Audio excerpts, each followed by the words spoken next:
मैं समर रामचरित्र जायसवाल, दुर्ग छत्तीसगढ़ से। आज संघ का आदेश हुआ है समर संघ के गोल्डन रूल नंबर 7 पर मैं अपने विचार रखूं। संघाविशेष सब, जैसा कि हेडिंग से ही क्लियर है, सर्वोपरि, सबसे ऊपर, मतलब ये किसी भी समर संघी को, जो संघी है उसको समर संघ का आदेश मानना ही होगा।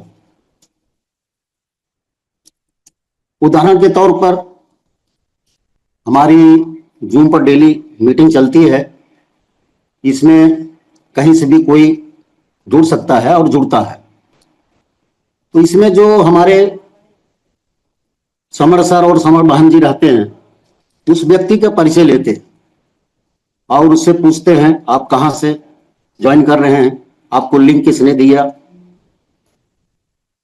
तो कभी कभी ऐसा होता है कि संतोषजनक जवाब नहीं मिलने पर तो डायरेक्ट उससे पूछना पड़ता है कि आप समर हैं या वमर हैं।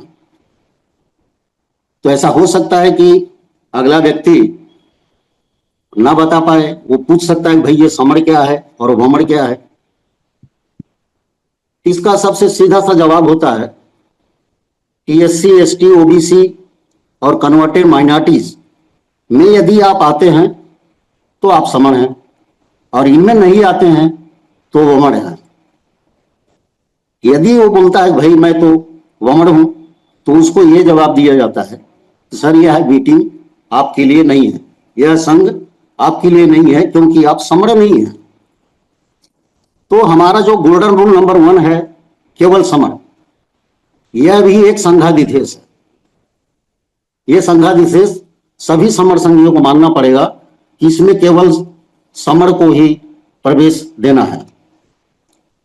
ठीक उसी प्रकार समर संघ की मीटिंग जहां हम रहते हैं या फिर बड़े बड़े शहरों में, दिल्ली, मुंबई, कलकत्ता, अन्य जगहों पर हमारी संगीतियां होती हैं। इन संगीतियों में आने जाने का खर्च, वहां पर रहने का खर्च, खाने पीने का खर्च कैसे कैसे होगा। तो इसमें क्या होता है, पूरा आकलन कर लिया जाता है, कैलकुलेशन कर लिया जाता है, या और जितने खर्च आता है वो सारे खर्चों को जितने भी समर संघी होते हैं उनमें डिस्ट्रीब्यूट कर दिया जाता है, और हर एक समर संघी को अपना अपना खर्च, अपना भार वहन करना पड़ता है। तो इससे अपना एक तो स्वाभिमान भी ऊंचा होता है, और चंदा जो है, चंदा के नाम पर इसमें कोई वो नहीं है। तो समर संघ का जो गोल्डन रूल नंबर 2 है, चंदा का भी नहीं।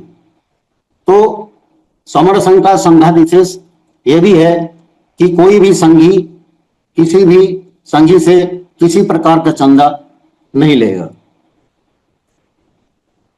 तो बहुत सारे हमारे लोग इसमें ज्वाइन करते हैं, आकर के इसमें जाति का अभ्यास करते हैं। जैसे किसी ने बोला भाई मैं तो फला कास्ट का व्यक्ति हूं, मेरी बात पहले मानी जाए क्योंकि मैं उससे ऊंचा हूं, वो मुझसे नीचा है। तो इस तरह का अभ्यास भी समर संघ में वर्जित है। समर संघ ने संघाधिशेष दिया है कि जातीय अभ्यास समर संघ में कभी नहीं होगा। इसी तरह से रूल नंबर 4, केवल संघवाद। समर संघी जो है, समर संघ में ज्वाइन हुए हैं, इसमें केवल संघ से रिलेटेड बातें होगी। हमारे संघ के लिए क्या अच्छा है, और हमारा जो बच्चों का फ्यूचर, समर संघियों का फ्यूचर कैसे ब्राइट होगा, कैसे अच्छा होगा, हम कैसे करें, केवल इन्हीं बातों पर ध्यान दिया जाता है। बाकी अन्य बातों पर ध्यान नहीं दिया जाना चाहिए, क्योंकि अगर हम अन्य बातों के लिए बैठेंगे तो बाकी बातों के लिए समय नहीं मिलेगा, इसलिए संघाविशेष ये भी है कि समर संघ की मीटिंग में केवल संघवाद की बातें होंगी। और हमारी संगीतियों में बहुत बड़े बड़े लोग, अच्छे पोस्ट वाले,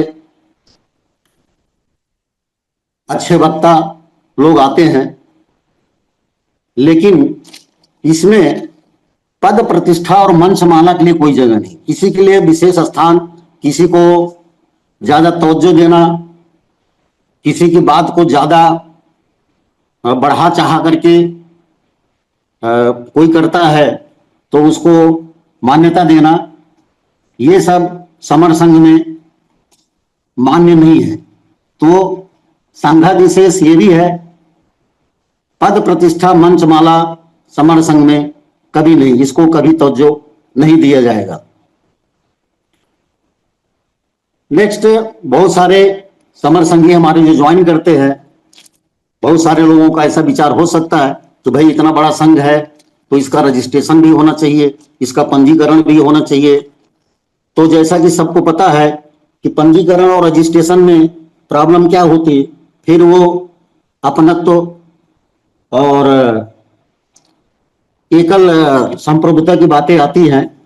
इसलिए पंजीकरण समर संघ का जो संघाधिशेष है, इसमें यह बोला गया है कि पंजीकरण इसका कभी नहीं किया जाएगा। और संघ जो है राजनीति में कभी नहीं जाएगा। पिछले कई सालों से देखा गया है, राजनीति में तो हमारे लोग भी बहुत राजनीति किए, अच्छे अच्छे मतलब चीफ मिनिस्टर या फिर और भी मंत्री पदों पर रहे, लेकिन फिर भी हम लोगों का जो समरों का विकास है, उनका विकास वहीं रहा, कुछ उससे फर्क पड़ा नहीं। तो संघ राजनीति में राजनीति में क्या होता, अलग अलग संगठन बना लेते हैं, फिर चंदा लेते हैं, फिर उसके बाद अपना अपना उसको सुरक्षा के लिए अपना उस पर आधिपत्य जमा लेते हैं। तो इसलिए समर संघ का ये संघाधिशेष है कि संघ कभी राजनीति में नहीं जाएगा। यदि कोई व्यक्ति जाना चाहता है उसका स्वागत है, वो जाएगा, लेकिन संघ का सक्रिय सदस्य नहीं रहेगा। इसी तरह से संघ घातक की वापसी संघ में कभी नहीं। जो भी व्यक्ति संघ के लिए नुकसान देगा, नुकसान पहुंचाएगा, केवल समरों वमरों को एंट्री लेगा, चंदा उगाही करेगा, जाति अभ्यास इसमें करेगा, संघवाद की बातें नहीं करेगा, तो इस तरह से और किसी तरह से अगर संघ को नुकसान पहुंचाता है तो वह व्यक्ति संघघाती कहलाता है। तो उस व्यक्ति को संघाधिशेष ला करके उस व्यक्ति को संघ से निष्कासित किया जाएगा।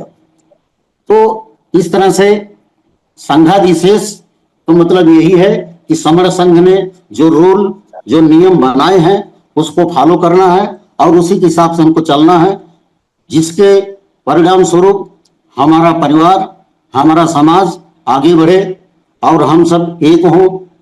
इसी के लिए संघाधिशेष है और इसीलिए संघाधिशेष सर्वोपरि है। तो इस तरह से मैं अपने वक्तव्य को ही विराम देता हूं और यदि मुझसे कोई गलती हुई है तो मैं समर संघ से क्षमा चाहता हूं।